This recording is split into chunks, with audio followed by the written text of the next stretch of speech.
Hello, Iris J here with Madrona's Pulse Teachings. I hope this finds you doing well. We are talking about an Aries full moon. September 29th at 6 degrees of Aries. For me, this is happening at 5:57 a.m. I am on the East Coast, so you want to adjust for wherever you are on the globe. If this is your first time on my channel, hello and welcome. I talk about astrology, I talk about spirituality.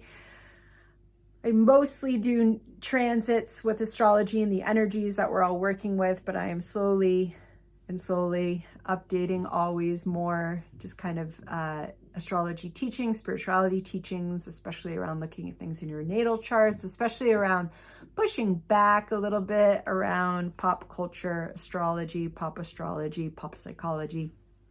And if you like what you've heard so far, please subscribe. It really helps these smaller channels do our thing amidst the paradigm shift that we are all part of, all in.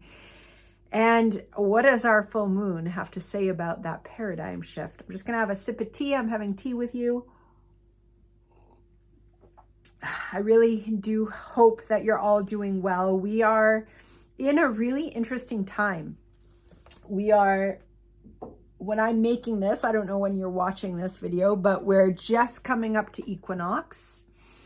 And where I am in the northern hemisphere, this is taking us into the fall season.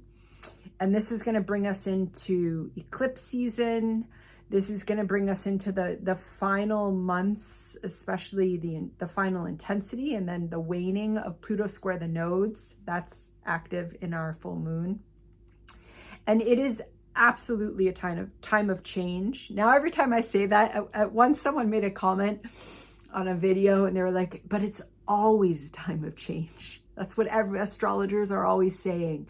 And I think there's actually something very important there, which is, yes, it is always a time of change, because we are not supposed to be stationary beings. Life is not stationary.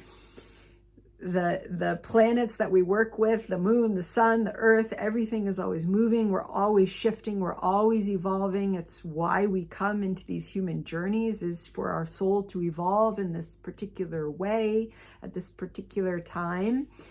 And there are also cycles and seasons of very significant changes. And we are in one of them. And that's Pluto square the nodes. Pluto square the nodes as it's transitioning from Capricorn to Aquarius. And I have a whole video that I just posted on that energy and the next few months. So I'm not going to focus on it except when it comes up in terms of this full moon. So Aries full moon. So that means that we have our moon there in Aries, and we have our sun opposite the moon in Libra, because we are in Libra season. Aries energy. So in the full moon, this means that there's an illumination happening. You know, that sun in Libra is still very important, but with the moon opposite, there's an illumination happening in the Aries area of our life, of our psyche, of our chart. And Aries is such important energy. You know, a lot of people talk about Aries and they just go straight to shadow, as if that's all it is. It's rash, it's impulsive, it's not, firstly, impulses aren't bad. Impulses are essential.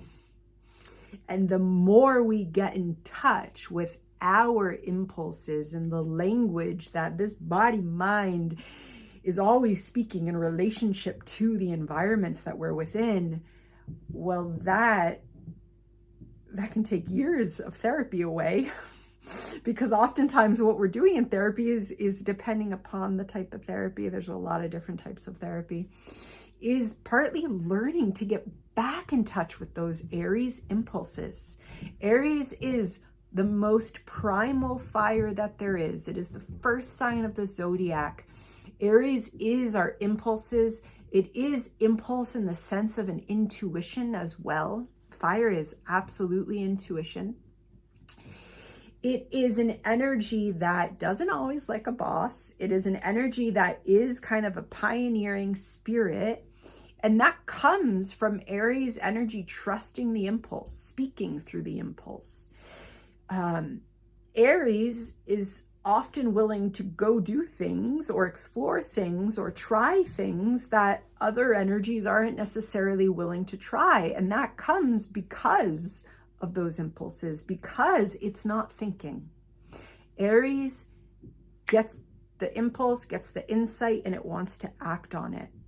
It doesn't want to be with that Libra sun weighing back and forth the pros and cons and making a list or thinking about it and thinking about it. Aries just wants to go, okay? So this is the energy of this full moon is Aries primal energy. Aries energy is very significant because we also have a north node in Aries. We have a south node in Libra. So we are all collectively, and this is, you know, with the north node, I've really been working with this kind of coming into the sacred self. And for me, Aries is the sacred self. It's that first instincts that we have literally in the zodiacal archetypes. It's the first breath that we take in this human body is in Aries. And so that's the energy that we're working with.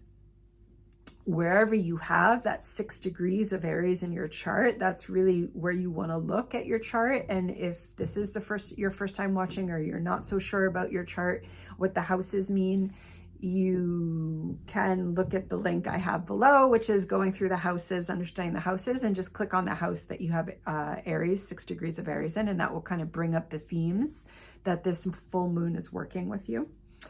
And what is interesting as well is that this full moon, so we're still just talking about the sun and the moon. The sun is conjunct to asteroid Athena, Pallas Athena. She is creative wisdom. She is the ultimate, she strategizes. She is a warrior as well. And if she had to fight, of course she could fight, but she's so wise that she doesn't often have to fight because she can just put all the chess pieces. She's also, you know, she was also a patron of artists. She is a master weaver. You can think about that weaving in terms of the art of it and then also the strategy behind it. And she can just weave. And so there's this solar energy in Libra, one-on-one relationships, seeking justice, seeking balance, especially having just, you know, come from the equinox. There's this great creative wisdom there that is wanting to be in balance with that Aries fire, okay? So potentially also letting that wisdom speak to the impulses that we're feeling. There does not have to be a push and pull between the Libra and the Aries. The tensions of astrology release when the more we can get honest with what's coming up in that fiery spirit. How can we work with it creatively? And the sun and the moon are also square another asteroid, goddess Vesta. Vesta is in the 1st degrees of Cancer. She is on her journey because she's going through Cancer, then she's going to go retrograde. She's going to go back through these early degrees of Cancer, and then she's going to go into Gemini, do her Gemini thing in retrograde, and then she's going to station direct. She's going to come back through Cancer. So that's significant because Vesta is in, you know, Vesta in Cancer is very healing energy. It is, you know, Vesta is our sacred hearth within the creative fires. She is sacred sexuality between us and the divine goddess. She's very healing in Cancer. She's extremely healing. It's almost like she wants to create kind of an inner sanctuary that can just protect that hearth fire, that creative fire, so that we can be deeply nourished in our inner womb, okay? Spiritually and physically and emotionally. And so that energy is also present here with this full moon. And that energy is wanting to be both part of our one-on-one relationships and it's wanting to be part of that primal self. It's like that Vesta energy is wanting to talk with the primal self and they want to be aligned. They don't want to be me going over here just because I want that. That's Aries shadow. Okay, that's not Aries doing its Aries thing, which is aligned with the sacred pulse that of all that is, that's just come into this first fire sign out of Pisces And if I'm listening and feeling that sacred pulse, my desires can also be aligned with my higher self's desires, my sacred self. And so that kind of sacred self pulse of instinct is wanting to be working in a flowing way, hopefully, with what nurtures us. Okay, so there's something that wants to nurture us. The nurture is very important because we are in one of those bigger seasons of change. Pluto is square the nodes. And it's not just Pluto square the nodes. Mars is here, and Mars is the ruler of Aries. So this is going to open up another layer of an Aries full moon. What is Mars up to? Mars is up to some stuff. So firstly, Mars has been in a sextile with Venus. So that's a really supportive energy. It's expanding, bringing some of the Venus energies that were very strong in equinox, reclaiming self-love, self-desire, letting that go into our relationships. There's a video linked below if you haven't listened to the equinox energies. And Mars is opposite Chiron and is coming into a conjunction with the South Node, which means it's in a wide square with Pluto as well. Okay, it's not as close as the nodes in Pluto because Mars is approaching that South Node. So it's opposite Chiron. So Mars opposite Chiron. Chiron is in Aries, and Chiron is wanting to heal the sacred self. It is wanting to, Chiron kind of puts a little bit of disinfectant into a wound, and it gets a little tender, but it has to get tender so that it can clean it out. And Chiron's on a journey, has been on a journey of doing that in our Aries sense of self. But Mars, the planet of drive, the planet of action, the ruler of Aries, the ruler of that primal fire, is opposite that Chiron, kind of opening the wound, potentially. Not so that it can hurt, opening so that we can see it, okay? Because there's already an Aries illumination. And then another layer of that is that the ruler of Aries is talking to Chiron in Aries, almost opening up that wound so that we can see something differently, so that we can act in a different way than we have before in this Aries field of our psyche, of our life, of our personal history, for a different future trajectory. And this is also because those nodes are square Pluto. This is, the final illumination where we're going to have the nodes square Pluto in retrograde, where we're still reworking that deep sense of soul self in our self-authority, and Pluto's in Capricorn. And then Pluto is going to go direct, and then we're going to be in eclipse season, and we're going to be talking about eclipses.